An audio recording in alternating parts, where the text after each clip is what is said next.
සිංහල භාෂාවේ කියමනක් තියෙනවා මේ කල දුටු කල වල ඉහ ගන්නවා කියලා. අද සමාජය දිහා බලනකොට ගොඩාක් මිනිස්සු ඒ තැනට දැන් ඇවිදිලා තියෙනවා. මොකද්ද මේ කල දුටු කල වල ඉහ ගන්නවා කියන තැනට. දැන් ඒකට හොඳම උදාහරණය පහුගිය දිනවල තථාගත සම්මා සම්බුදුරජාණන් වහන්සේ ජීවමානව දකින්න පුළුවන් අවස්ථාවක් වගේ තිබිච්ච දළදා ප්‍රදර්ශනය. දැන් දළදා ප්‍රදර්ශනයේදී ගොඩාක් මිනිස්සු අපි දැක්කා ඒ ආපු සදහැවතුන්ට ඇවිදින්න උපස්ථාන කරනවා.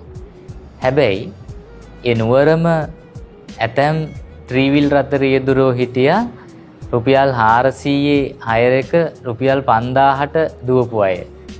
ඒ විතරක් නෙවෙයි අර සදහැවතුන් පොලිමේ ඉන්නකොට ඒ පොලිමේ ඉන්න අයගේ මුදල් පසුම්බි හොරකම් කරපු අය හිටියා.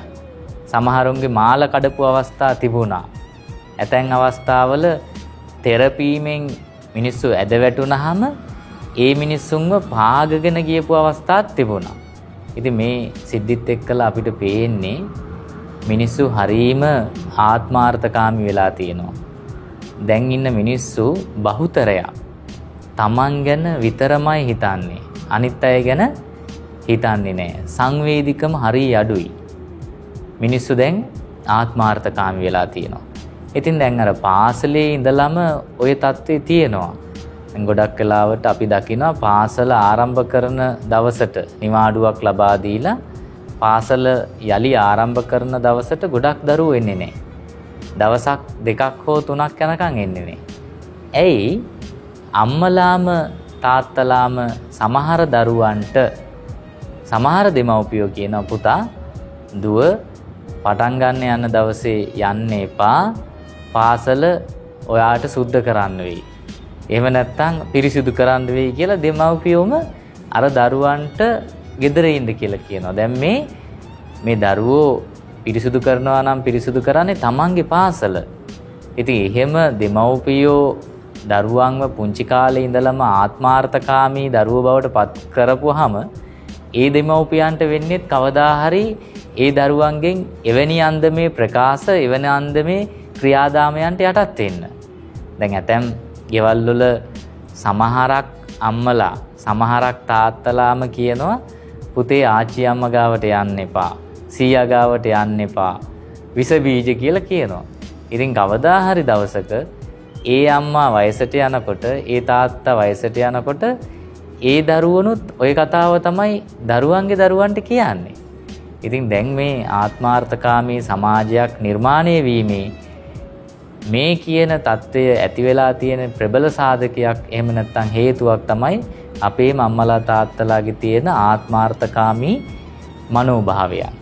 ඉතින් ඒ නිසා මේ ආත්මාර්ථකාමී මනෝභාවයන් දුරලන්නේ නැතුව සංවේදී වෙන්නේ නැතුව අනිත් අය ගැන හිතන්නේ නැතුව කවදාවත් අපිට මේ සමාජය යහපත් කරන්න බෑ.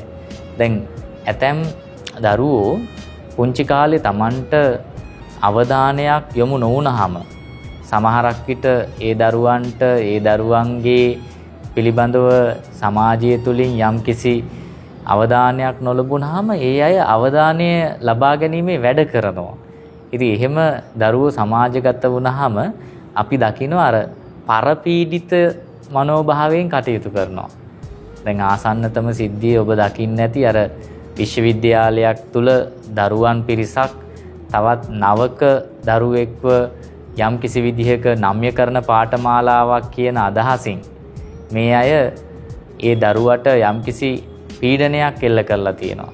ඉතින් අන්තිමට නැති උනේ මේ රටේ අනාගතයට දායාද වෙන්න හිටපු තරුණයෙක්. ඉතින් සිද්ධිය කුමක් වුණත් මේ වගේ අර තවත් කෙනෙක්ව රිදවලා තවත් කෙනෙක්ව මානසිකව හෝ කායිකව හිංසනයට ලක් කරලා සතුටු වෙන්න පුළුවන් හිතක් තියනවා කියන්නේ ඒක පරපීඩිත මනෝභාවයක්. ඉතින් අද ගොඩක් අය ඒ වගේ තත්වයක තමයි කටයුතු කරන්නේ. ඉතින් අපි පුළුවන් තරම් අර භාග්‍යවතුන් වහන්සේ දේශනා කරපු නහනෙය්‍ය නඝාතේ අත්තානං උපමං කତ୍වා නහනෙය්‍ය නඝාතේ තමා උපමා කරගෙන අනිත් අයට හිරිහැර කරන්න එපා. තවත් කෙනෙක්ව ඝාතනය කරන්න එපා කියන එක තමයි භාග්‍යවතුන් වහන්සේගේ දේශනාව වුණේ. මට ගහනකොට මට රිදෙනවා නම්, මට බනිනකොට මට රිදෙනවා නම්, මගේ මනසට දුකක් කනගාටුවක් ඇති වෙනවා නම් එවැනි දේවල් කරන්න එපා කියන එක තමයි භාග්‍යවතුන් වහන්සේගෙන් ඉගැන්වීම. ඉතින් ඒ නිසා ඔබටත් අපි මේ අනුශාසනා කරන්නේ සමාජය තුල ජීවත් වෙනකොට සංවේදී හදවතක් තියෙන මිනිස්සෙක් බවට පත් වෙන්න. තමන් ගැන විතරක් හිතන පටු මානසිකත්වයෙන් මිදෙන්න. පරාර්ථකාමී මිනිස්සෙක් බවට පත් වෙන්න. එහෙම හිතුවොත් තමයි මේ සමාජය අපිට සුන්දර සමාජ